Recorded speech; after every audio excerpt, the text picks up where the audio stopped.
excitement dahil sa napapanood. Sinubsob ni Dun Chinjao ang ulo sa sahig para makagawa ng alikabok. Saka tinanong nito kung sino ang nagturo ng hockey kay Luffy. Sagot ng bida na si Rayleigh, saka nito sinipa si Luffy. Tapos nakita nilang umiiyak ang Don dahil may kumuha daw ng kayamanan nito. Giit ni Sai na kapag nagseryoso na daw ang Don ay wala nang makakapigil dito. Pagkatapos umiyak ng Don ay sinabi nitong may ginawa sa kanyang matinding kasalanan si Garp kaya ngayon ay tatapusin niya ang apo nito. Kaya naman sumugod ang Don sa ating bida na may armament ang mga kamay. Saka muling naiyak nang maalala ang kayamanan niyang nawala. Habang tumatakbo ay nakita nila Sanji na nakikipaglaban si Luffy sa Coliseum. Kaya naisip ni Kinemon na gawin na lang nila ang misyon ng hindi kasama si Luffy. Saka nakita nilang maraming marine sa labas ng Coliseum dahil inaabangan ng mga ito ang paglabas ng mga pirata at mga kriminal upang hulihin.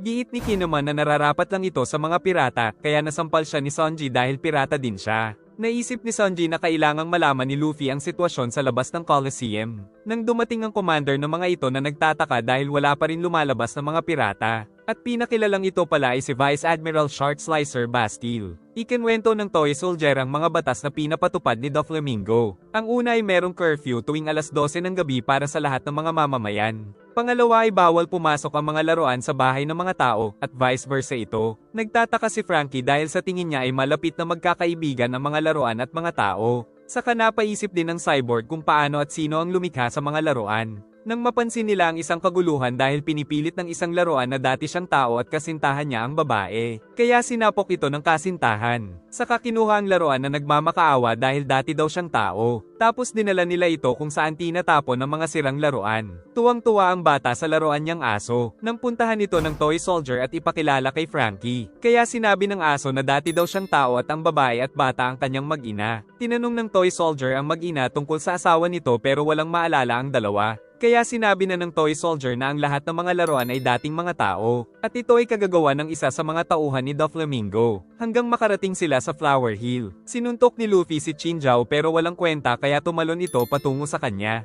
Muling sumugod ang matanda kaya nagpalobo ng katawan si Luffy at tumalbog lang ito sa kagumasgas ang ulo sa sahig.